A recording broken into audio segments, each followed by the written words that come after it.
Yes, for the morning on AM Talk on the AM Show, and we know that the show is brought to you by Mixi Coffee.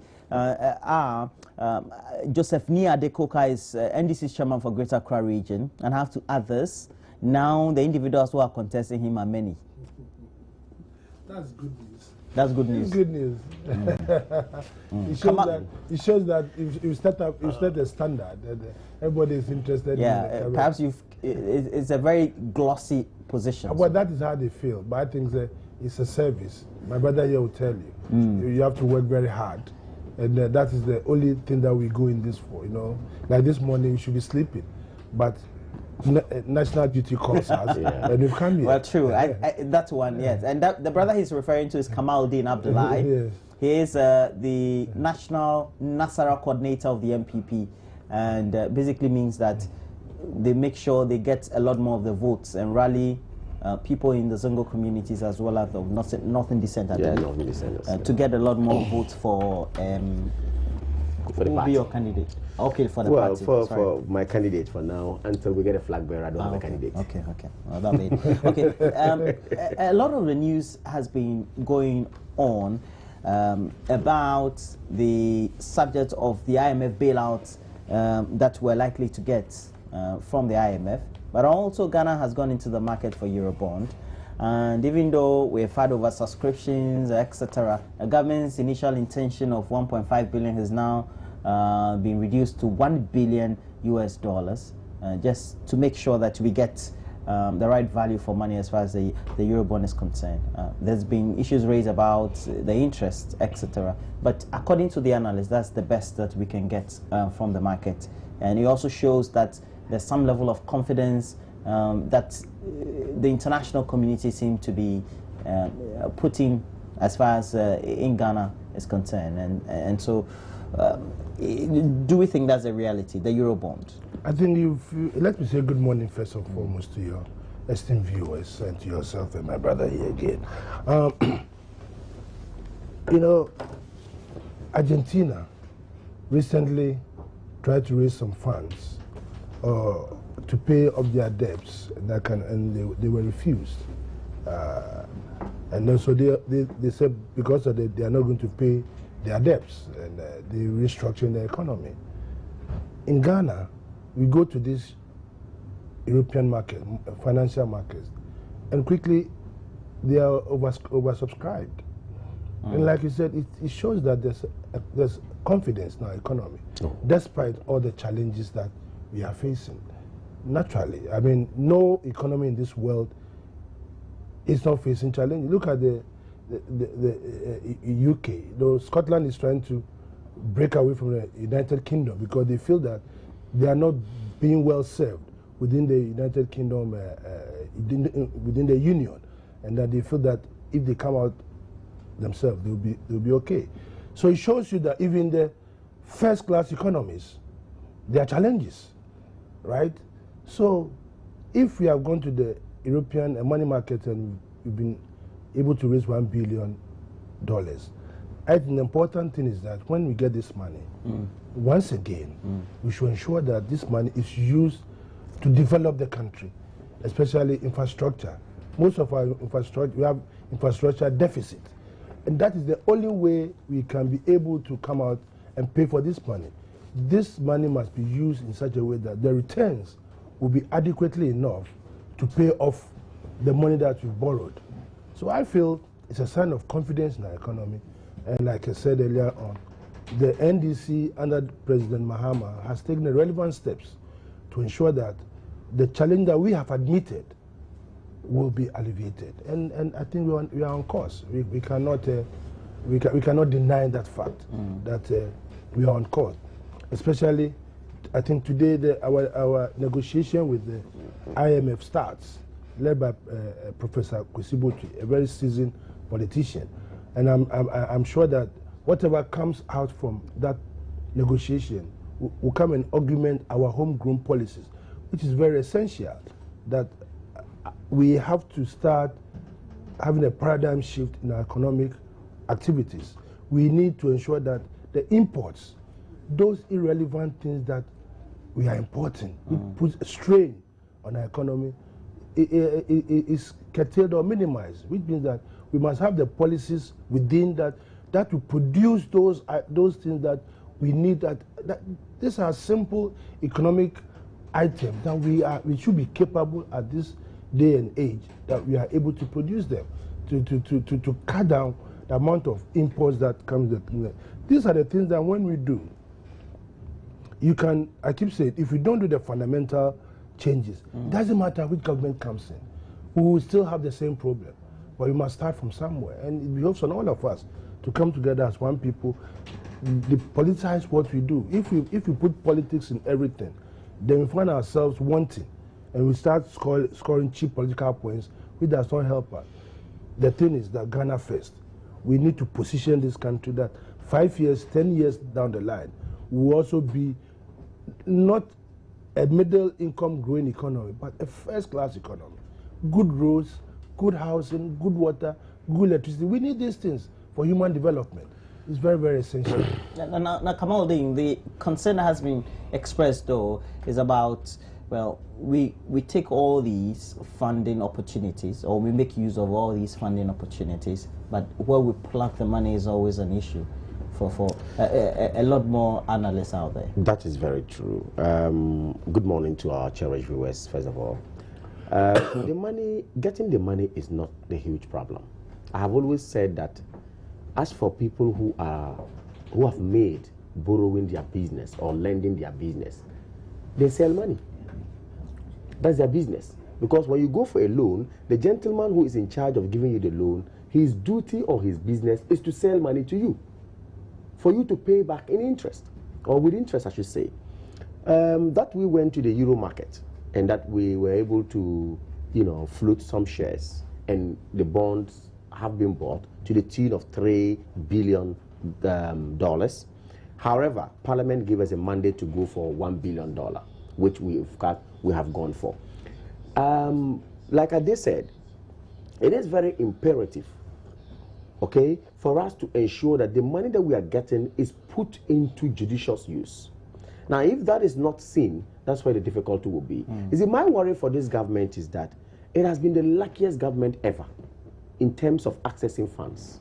But let's ask ourselves, where are we today? Ade was talking about infrastructural development that would go on. I think we should have been seeing a huge infrastructure development given the debt to GDP ratio as we sit right now. Government has overcrowded out the private sector. They cannot even go for loans now, both domestically and international or externally. Government has gone everywhere to take the money, and the private sector is being stifled. But we ask a question: if you have had all this money, show us what exactly you have done with the money. The only pathetic story we got was that there's some argument coming out that a chunk portion of our money went into payment of salaries.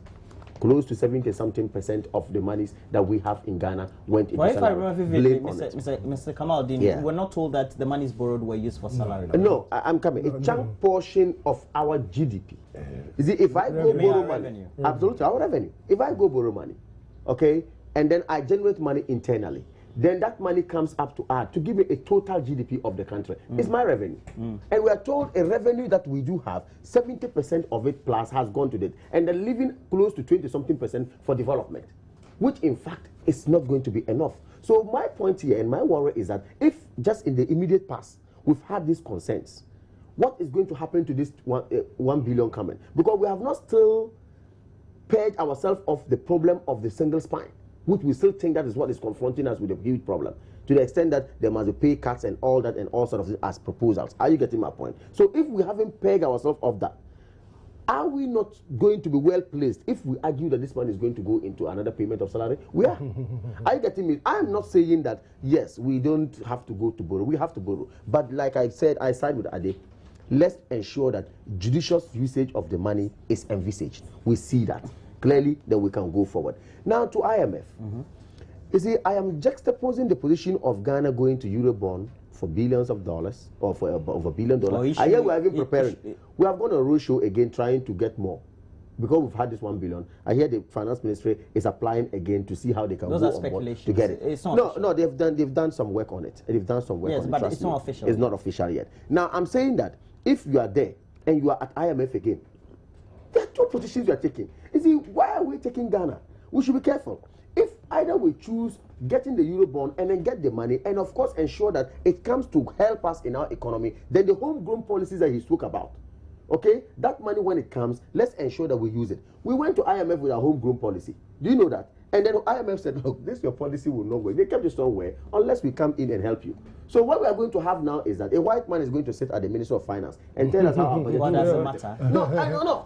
It matters. We've consistently, conditions. yes, you know, consistently we've worked with the Bretton Woods institutions, and we're talking about the IMF and the World Bank. But this is a direct involvement of the Bretton Woods institution in our economy and they've offered us technical assistance in many forms. I agree. And so how does that differentiate? We haven't gone to the extent. You see, I wasn't surprised when Dr. Butcher was actually chosen to lead this IMF team negotiations. Professor Butcher, I should say. Indeed, I remember PAMSCAD those times. He was actually very instrumental in the 80s to secure PAMSCAD through the IMF and all that. I believe with this expertise that they have chosen him to go move that. You see, my point here I'm making is that if we have had economic advisors telling you that let's go to the Bretton Woods institution for assistance, at the same time the Minister of Finance already had initiated a point or a journey to go to Eurobond to get some assistance. Now that is supposed to inject some vibrancy into our economy and some energy. Well said. IMF is also supposed to do same. But I'm having two edges of the sword now being dealt with. Which one are we going for? Unless economists come to tell me that, look, it doesn't jeopardize our economic operation in future. Because the Eurobond is going to be paid in 3 years, I'm told. Okay? That means it's not even our money. We're going to pay for it. The IMF bailout that we are going for, let's also know that conditions come with it, and at the same time, the money ought to be paid again to IMF. So Ghana is put where you can borrow to get out of trouble. We are put where it is about prudent management of the economy that's lacking completely. No, I'm telling you, let's see, Ghana first. I will land on this matter. If we have had all this chunk of money from borrowing coming to us as a country, I ask myself a simple question. The managers of that particular fund, have they been able to ensure that we see it manifesting, that yes, the economy has been put in sound footing upon all the money we've had? No. Because as we sit now, we are actually struggling with living standard. I saw Christian Council talking about. We'll talk about the Christian Council. They have their peculiar problems. We are having prices of goods and services rising day in, day out. We are having import being higher than export. We are not having any productivity injected in the economy. No. So at the end of the day, where is the money being used? The point has been made. Now, is it not a subject of saying, well, because we've gone to the IMF, we seem to have gained some level of credibility in the international market. As a result of that, relatively, even though we're saying we've had a rate of 8.25 for this very Eurobond, as far as the interest is concerned, according to what the market watchers say, it's also because we've gone to the IMF, we've gained some credibility. Yes. As a result of that, they've seen that we're taking certain steps as far as the CD stabilization against the major international currencies are concerned. And so we're getting some form of credibility out there. As a result of that, it is good if we go for a Eurobond to just stabilize whatever deficiencies we have in our fiscal you need policy. to. See, my brother asked the question, what have we used the monies for? Unfortunately, I mean, when our friends from the other divide makes those kind of statements, I ask them, look, as we sit here now, just go to SECA. No, you see, no, I'm coming. No. This is a special loan coming from Brazil. It has a story. No, it's part of the. It's part of the general loan portfolio of Ghana. That money is not coming from government. No. We'll discuss projects from next. Brazil. We are aware of that. They're like the Tamale Airport. The same company is doing it. You are saying that Ghana is borrowing too much. It's part of the debt stock. It's part of the debt stock. We are not going to pay for it. Is it free? Whether it's from Brazil or it's from Kuwait or whatever is it not part of Ghana? I'm asking separately the money you've gotten in the past for as loan. What have you used that one for? Not this money coming from Brazil uniquely for your rules. No, come on, please. Come on, let's anyway. I'm saying that.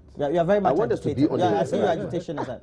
I'm saying that whatever more money that this government borrows is being used judiciously. And I was just giving an example. That if you just go across the street, Kamal doesn't want to. if you just go across the street here, a nice edifice is coming. And you know the amount of savings that this country will make. If you look at the traffic alone on that road, amount of savings that will enable us to reduce our imports of petroleum products. Because when you're in traffic there for hours upon hours, we spend so much. That increase. Good. That's interesting. Very interesting. If you leave here to go to Ofankor and Pokwasi beyond, that road has been constructed. They started. They couldn't finish. We've been able, that money that we're asking, we've used that to complete some of the roads. You mean we had to borrow too? Definitely. Because in this country, we are not generating enough revenue for us to be able to meet all our needs. Even in the developed world, the same thing. So, a country that goes to the Eurobond and is oversubscribed shows that there's a lot of confidence in that country. Going to IMF, we are part of, this is the first time Ghana has gone to IMF. We are members of a club. And if you're a member of a club and you feel challenged, you're obliged to go and seek technical assistance. Well, somebody said that's a good excuse.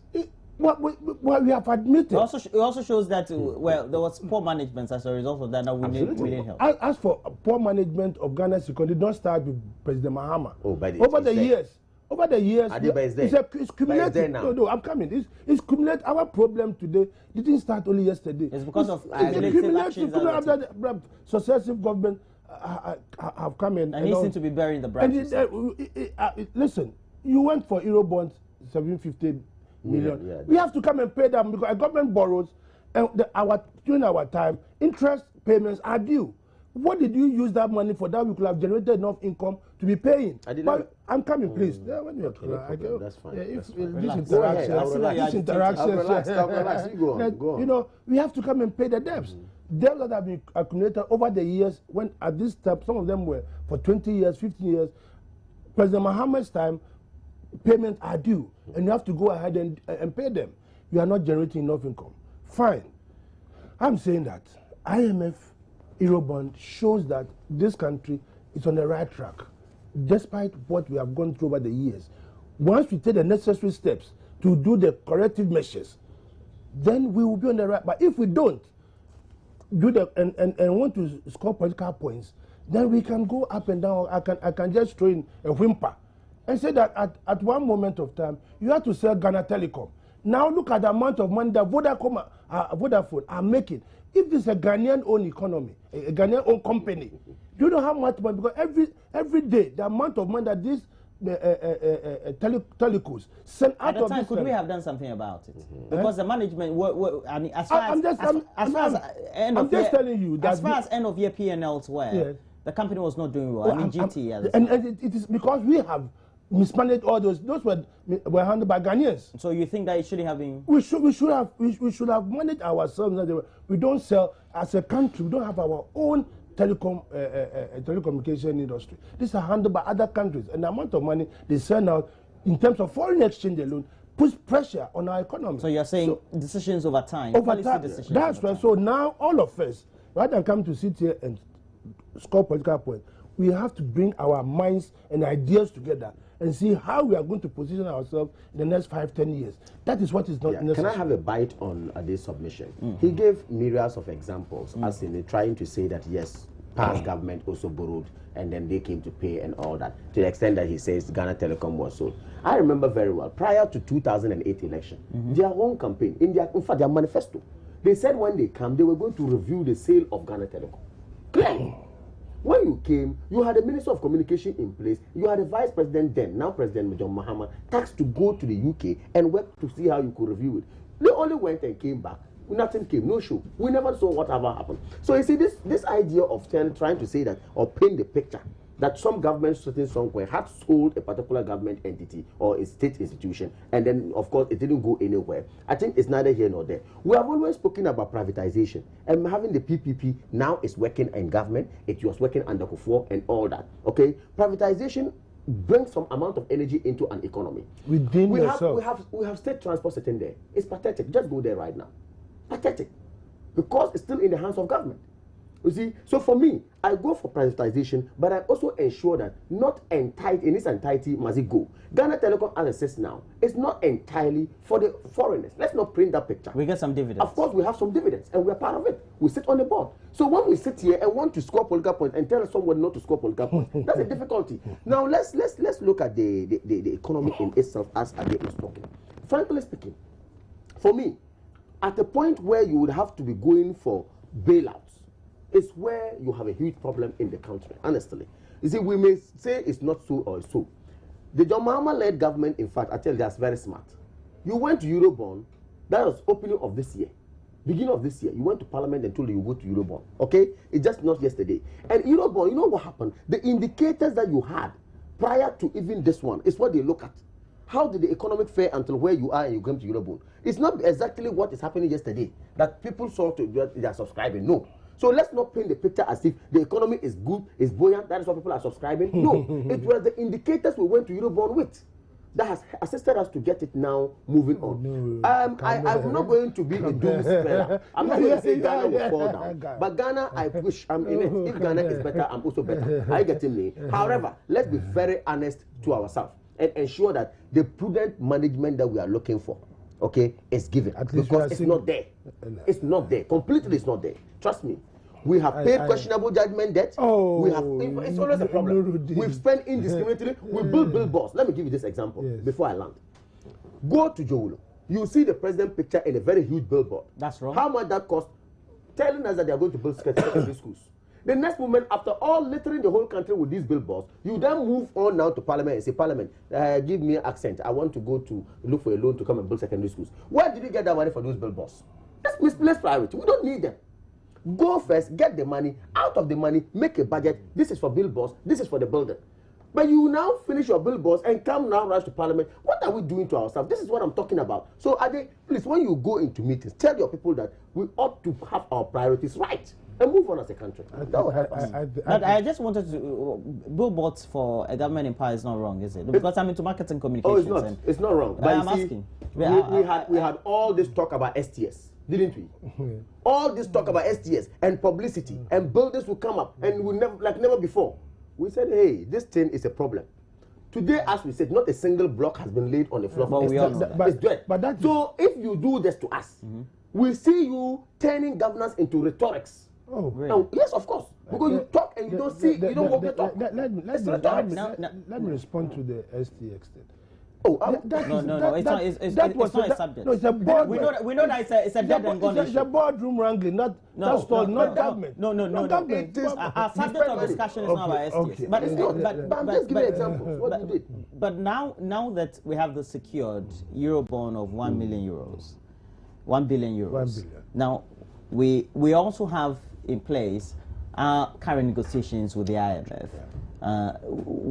Where do we see the stability coming in? Even though now we're told, well, the CD seems to be stabilizing somehow. Where do we see the stability coming in? By which quarter and by which short or medium term? No, we are hoping that at least by the end of this year, we'll have seen I think we only have the last quarter to go. The president said that at least by the end of the end of this quarter, I think we will see a paradigm shift will have taken place. I mean, don't forget that sooner or later, the Atuobo gas infrastructure will be in place, and that's a game changer. It's very, very important because we spend a lot of money on gas imports, and when we're able to produce our own gas, it's a game changer. Look, Roland, my friend and my brother Kamel. I mean, this country is not dead. Absolutely, Ghana is moving on. Ghana is not dead at all. It's moving on, and the signs are there. We have to. You see, when we try to paint the doomsday scenario as if everything is gone haywire, I heard that you come to that topic where the pastors, it's the Christian Council of Ghana, not the pastors. The Christian Council. I asked myself, look, this morning people have got up, they are going to work. People are going to work. They are adding their quota to the development of this country, and they need to be encouraged. They need to be encouraged, and I'm saying that borrowing is not a bad thing, provided that money is used judiciously. And this country must borrow to develop. It's important that Dubai, places like Dubai, the first time I went to Dubai, it was full of sand dunes. Now go to Dubai and see. The same country over the 20-year period had they don't have oil. There's no oil in Dubai. It's water that they've got in Dubai. Water. And they've been able to leverage. But in the Emirates, they have oil. No, I'm talking. In the Emirates, I'm talking about Dubai. I'm not talking about the Emirates. I'm talking about Dubai. But Dubai is in the Emirates. But I'm talking particularly about Dubai, right? Where they have leveraged. They've leveraged their water and been able to put the way they but it's not as simple as you say. It's because there's oil. Roland, there's oil. There's oil in the Emirates. You have oil in the. Roland, you know the problem. No, I'm coming. Okay. We are also going to leverage it. We have to have a paradigm shift. The important thing is that there should be homegrown policies that will enable us to have a balance of payment, which is not deficit, but balance of which is positive for us. Well, Mr. There's a survey conducted by EcoBank Research, Ghana, that had indicated that the country had the highest interest rate, ranging from 25% and up to 27% for its treasury bills, etc. Rising inflation, the weak Ghana cedi, and the fiscal, and all these, and they did some surveys in Malawi, Gambia, Sierra Leone, Kenya, Tanzania, Uganda, the DRC, Rwanda, South Africa, and Zambia, and we seem to be at the bottom. Roland, you know why? No, I don't know. Let me tell you why. If you sit in this country and you go and import second-hand fridge, you go and import second-hand toothpaste, and taxes paid to government. That's right. What happens to public policy? I'm coming. No, wait. And taxes paid to government. When did we truncated our own development when we had the 1960s school? When we had all those industries in place. Now you have to blame it 4 decades back. I'm telling you, that was the genesis of our problem. Okay.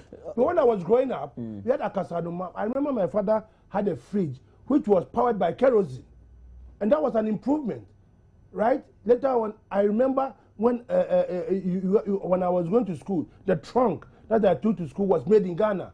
The bata shoes I wear was made in Ghana. The shirts I made we bought them from Ghana House. Kwame Nkrumah created the necessary developmental infrastructures that will propel this country to Malaysia, Singapore, South Korea. And what did we do? When we truncated... That's a rhetoric. We hear it all the time. What are you saying? Sir, your time has ended.